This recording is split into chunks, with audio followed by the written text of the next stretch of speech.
We used to use it as a daredevil to try and get over the top without hurting yourself on those spikes. You were the clever ones who could get over without putting a coat across the spikes. For 25 years, a pair of 8-foot-high walls topped with revolving metal spikes separated the residents of an Oxford council estate from their middle-class neighbours. I was terrified, not from getting hurt, but I was going to tear my clothes, because being from a working class area, if you tore your clothes, you couldn't get them replaced. No one had the money to do that. And I knew I'd get a good hiding. My mum would chase me up the road with a stick. Nearly 70 years after the walls fell, I stumbled on the plaque which marks the spot. Here stood one of the 2 Cutteslowe Walls. You said the Cutteslowe estate had a lovely family, neighbourly community. When the wall came down, when it disappeared, what happened to that feeling? It almost drained away, like you take a plug out of a sink and the water seemed to drain away. It wasn't just the history which caught my attention. It was that so many people in Cutteslowe still know that history. Do you know anything about the walls? The old Cutteslowe Walls? Yeah. What's the story? It got built to split the poor and the ones with more money. And then, there was a revolution on it and they broke it And down. some people I met said they could still see the shadow of it today. Yeah, it got around. Legend has it, the walls divided the rich from the poor in Cutteslowe. It wasn't quite like that. It really wasn't quite like that. But how different are people's perceptions of this story to the reality of having lived it? They sort of come from the direction that it must have been awful for you on what they called the wrong side of the Cutteslowe Walls.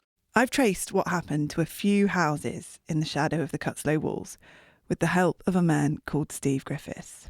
They were basically a division built simply because they didn't want the price of their houses affected by the fact that further down the road were council houses. And of course the council subsequently compulsory purchased the land on which the walls stood. They were then able to remove it, but it went through a torturous legal hoops over the years. All of Steve's family lived on the council estate side of the walls. He had 3 homes here, his parents' and both grandparents' houses. Because of the experiences I've had, and look back and look at those experiences, I wonder if I wasn't on the right side of the walls. Nearly 70 years later, me and Steve returned to the classroom where he first heard the walls were coming down. This is Steve, and do you know whenever Steve was your age, Head teacher Gillian McDermott has made sure the story is still part of the curriculum here. Hello. Yeah, Steve used to be in Cutteslowe Primary School. Hi, hello. On the 9th of March 1959 was my birthday, and I was at Cutteslowe Primary School. And we were told by the class teachers that something very special was going to happen that day. And I thought, wow, this is because of my birthday. You know, they're planning something special for my birthday. But they told us to get our hats and coats on, and we were marched out of the school, and we passed my grandparents' house on my father's side, and they were waving at me through the window as they watched the school children go up the road towards the walls. And we got there, and there was a great hole in the Wolsey Road wall, and there were all these dignitaries standing there. We were then given the task of walking through the first breach in the walls. Geoffrey Young's house. Steve and I walked up through the old line on the street where the walls once stood. Exactly the same as everything on, that happens down. And you'd be forgiven for expecting they'd be much bigger, given that legend has it they were built for the posh people. In truth, the houses barely differ in size. Do you remember going in? Yes, I do, yes. My friend Geoffrey from school, I went into his house. It was a 3-bed semi. The stairs went straight up, just like my grand's house, and there was a front room and a back room and a kitchen in exactly the same place, because it's exactly the same. When the walls came down, we would go backwards and forwards into each other's houses and still not think about things like that. It just didn't occur to us. I suppose, would you have had those sorts of play dates previously, though? Maybe you wouldn't have done. No, because I only ever met them at school. Even though they were a few hundred yards up the road, I only saw them at school. As Steve and I reminisced looking at his school friend Geoffrey's house, He remembered another brilliant detail. A couple of houses along from Jeffrey's was Steve's friend Robert's house. And Robert came, number 13. And we used to come back on the same school bus that used to stop just where the walls were. So two of my friends were here. But I had friends on the... Today, the road looks like one long river of tarmac. But because of the history of the walls, technically, it's still two different roads. Which means that there are two of each number. And he married one of the girl that you see in the photograph sat on the steps, and they lived... Robert lived in number 13. Steve's other friend Shirley lived next door to Steve in number 13 at the other end of the road, on the opposite side of the wall. What did you like about him? Well, that he came from the other side and I did have a chance to improve myself. No, don't put that in. That's not true at all. After the walls fell, Shirley's brother became very good friends with Robert. And because of this, Robert and Shirley met. That's my daughter Rose, and that's her two little boys. And they got married. That's my other daughter Annabelle, and Robert, my husband. Same house number, opposite sides of the old wall. The whole life from number 13. What happened would not have happened if the wall had been up. If that wall had been there, your brother wouldn't have been in and out of the house with Robert.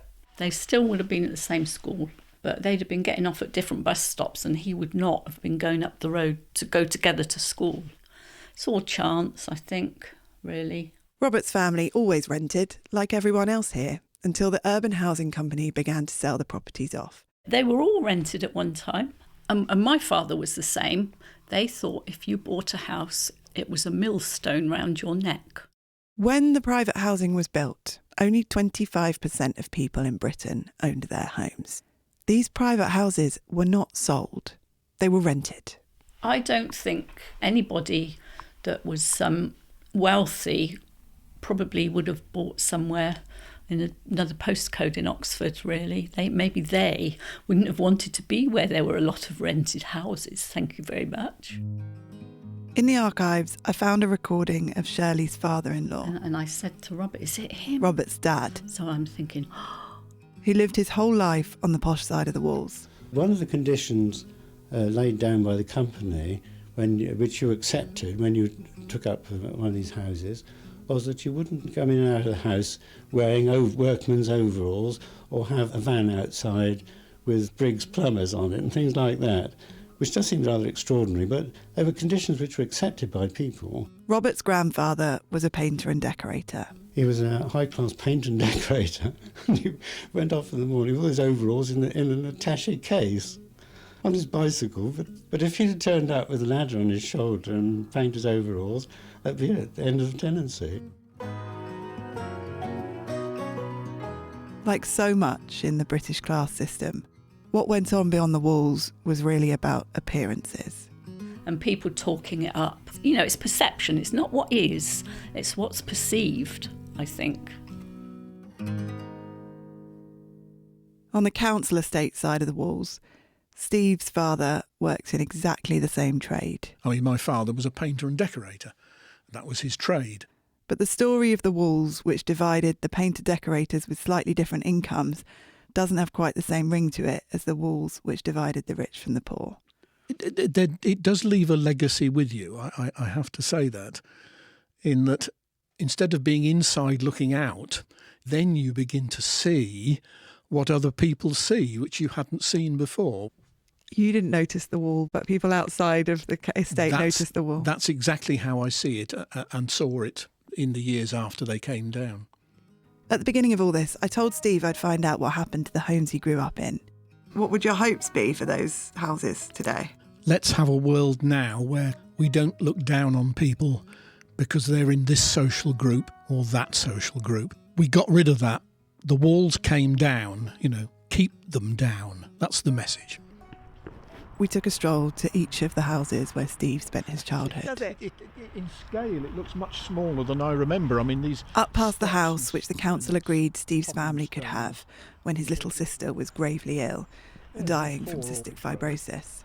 which you tell me is a house in multi-occupation. Today, Yep. it's an HMO. So there's 6 adults living in there. Wow. Up past the house where Steve's paternal grandparents waved to him through the window as he went to walk through the breach in the wall. But yeah, this is where I was walking up to walk through the Cutteslowe Walls, and my grandparents were at the window waving at me. Today, there's a Union Jack outside. It's the only one of the houses Steve knew which remains a council house. Union Jack, I drove past that as I came down. And then up past the house where Steve's maternal grandparents lived. There used to be 4-leaf clovers growing in the lawn, which was quite amazing.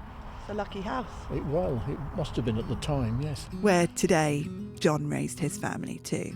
It's meant everything to them. The sadness is that people in a similar situation to me now wouldn't have a hope in hell living in this house. No. Because all these things have been closed off to young people. They can't have a modest income and own their own house. Not a chance. So they're beholden to landlords that are exploiting them for the rest of their lives, potentially. They all told me the same story of the walls. The wall was put up to segregate the rich from the poor. They didn't want the poor going up their road, didn't they? The Cutteslowe Walls were never a simple division between the rich and the poor. Do you know they say this is the poor side? Other side is the rich side. But it's not that hard to see why that's the way people remember it today. But yeah, there is definitely the council end and the posh end. In a city which is one of the most unequal in Britain, and a community which is one of the most unequal in this city. People can't afford to buy houses. That's why we need council homes. Oh yes, the people starting to come for meals and support. Outside the community centre, the queue had begun to form for the weekly community larder. It might not be until 2 o'clock, you know, but the queue's It's just 12 o'clock. And it already stretched the length of the building. They do a whole meal for people. It's partly so they can manage the queue. Wow. Waiting for the food There larder. was just not that level of support. No. You know, when I lived here, you know, if you hadn't got any milk to put on your cornflakes in the morning, you went sort of 2 doors down and just knocked on somebody's door, and most of the time you'd be given it. Yeah. The Shadow of the Cutteslowe Walls was made by me, Polly Weston. Theme music by Thea Gilmore. Archive recorded for Radio 4 in 2004 by Mark Whitaker. Mr. Saxton, who owned your houses, rented them out. Yes.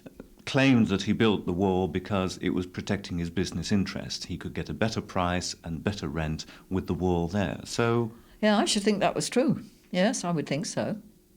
You hadn't got the noise of traffic or people charging through to school.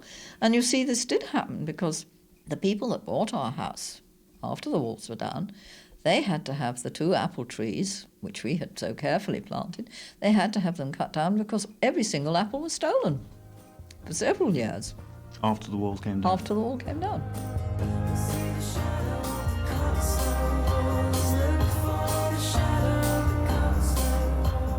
How would you describe this road and this community? So I'll be honest with you, before we bought the house, I knew that this was the council estate. And I was thinking, is that going to be okay? Because as most people, I was prejudiced. But actually, it's been fine. I suppose my fears are not justified.